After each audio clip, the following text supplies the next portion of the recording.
The new Xbox wireless gaming headset is here, but there's a few things you need to know before you buy it.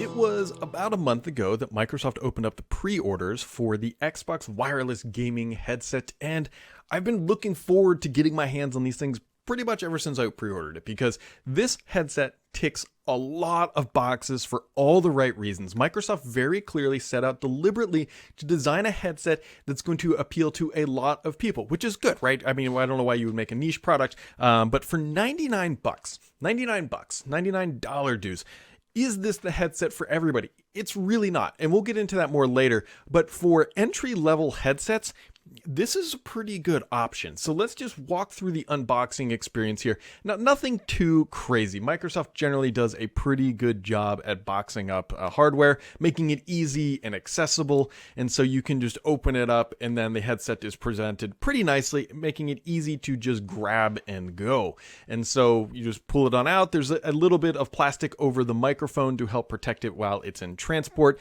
but there's no major surprises if you're hoping for some super secret stuff on the inside. Really not here. It's just your headset. It's good to go. And Microsoft makes it very accessible and easy to open these things. And they put a giant R and L, so there's no impossible way to put this thing on backwards. Now, pairing this up with your devices is super easy. Microsoft put that giant green button there that helps you sync it up to your Xbox and your phone. Keep in mind that this can be paired to both your phone and your Xbox at the same time, which is super helpful for people who like to use Discord instead of Xbox Live Chat. And those people are typically gamers who are cross-play, maybe playing with your friends on PC, potentially on a different platform. But that is, I think, the primary use case.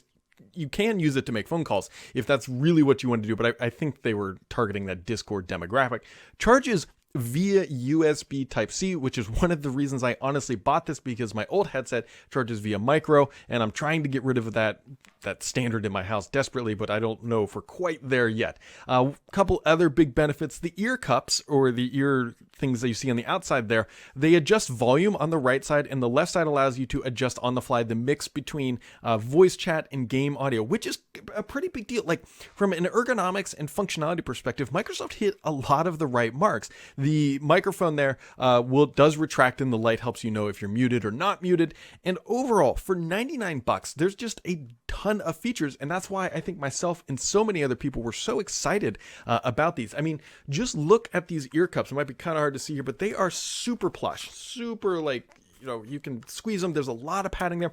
And more crucially, there's a lot of padding up top. A lot of cheaper headsets, this is really thin up here, and it really starts to hurt the top of your brain, or your skull brain, physically and literally, after wearing it for a while. But that's not the case that I've had. I've only, full of transparency, I haven't had these too long, but enough to understand for first impressions, like, hey, this is probably going to be enough for a long time. One of the other cool things is you could take the ear cups off. You don't see this a lot in these lower end headsets. You could take these things off, clean them up. I don't know if Microsoft is ever going to let us customize them. Like, you could imagine them selling different colors and things to make them your own.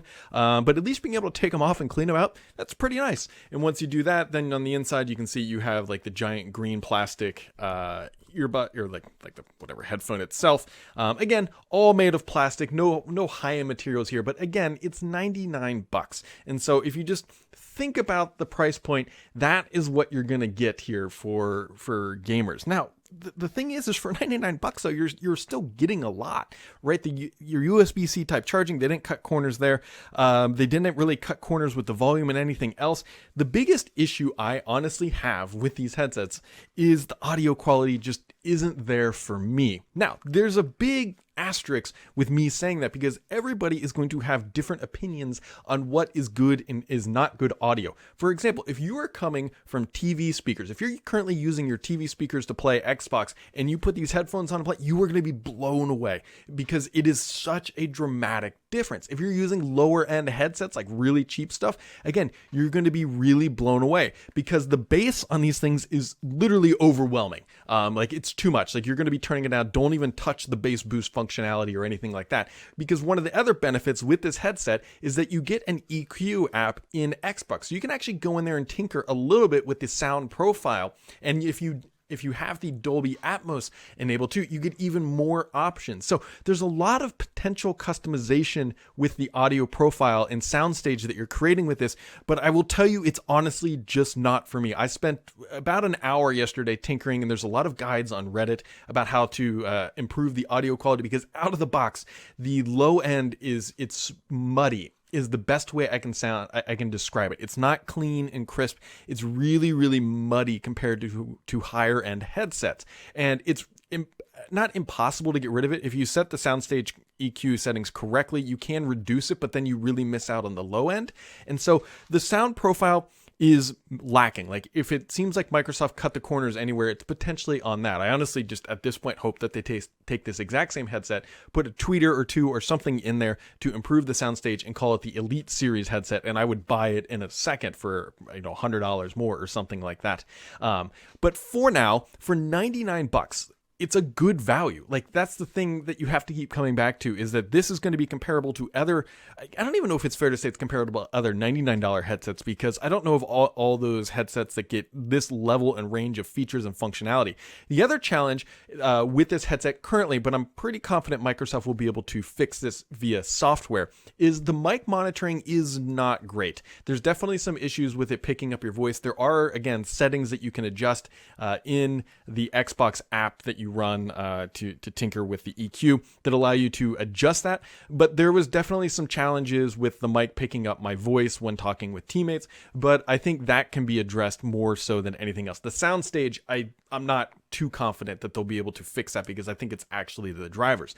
Now, that being said, I'm trying not to be super negative, because my other headset that I use, this is the one that I use currently, is the Rig 800 XL, and it is more money than this. It's more money. It costs more dollars. But like I said previously, my big complaints here is this does not use USB Type-C, and it has a dongle. Now, this is an older headset, but the sound stage is much, much better than the Xbox One. Now, that's not necessarily a knock against the Xbox One. I paid more money for this, so it should sound better.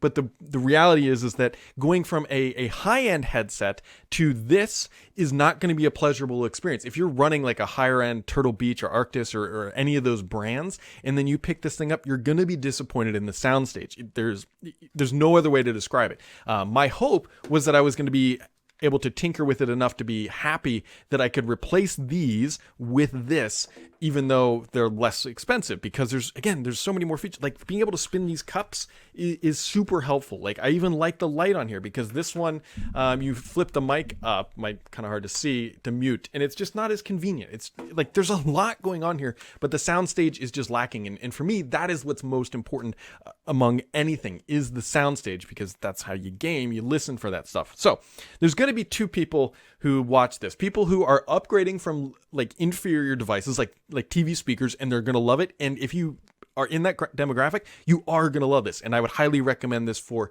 anybody at $99. If you have a higher end headset and it's starting to wane, or you just like the features of this, you need to hear it first before you go spend your money, because I think you might be disappointed in the sound quality compared to higher end competition. So, the end of the day, I think these are pretty good headsets. Like, I think for $100, like I said, it's a good value. If you compare this to like the Xbox, if you bundle this with the Series S, it's a good setup, right? Think of this as the Series X. These are the Series S of headphones. It's not that the Series S is bad. It's just that this is a value proposition. And I honestly think this is probably going to sell pretty well. I just don't think that it's for the high-end gamer who really wants the best of the best, because you're not going to get that with this headset. Overall, though, I'm relatively happy at $100. It's in line with expectations for those types of users. So I'll be curious to know what everybody else thinks, because these things are now out in the wild. I bought this with my own money, and I honestly think I'm probably going to be sending it back, mostly because I'm not going to keep around something that I know I'm not going to use when these work. Now, these don't do multi-pairing and don't do everything else. I'm going to hold out for hopefully maybe a higher-end headset that uses Type-C, because that is my ultimate goal, but I'm not going to sacrifice audio quality to get there. So, the Xbox wireless gaming headset is out now, 100 bones from Microsoft. It's good for $100. It's not good if you're coming from something higher end. I hope one day Microsoft does release an Elite style headset. This is not it, but it's a good value. And I think at the end of the day, the good value is probably a better launch device than a super premium Elite style headset from Microsoft. So the bones are fantastic here. I hope that Microsoft continues to improve upon it, and make sure you keep it subscribed to this channel, because if Microsoft ever does announce Elite headset, you'll be the first to know, because the only BS on this channel is me.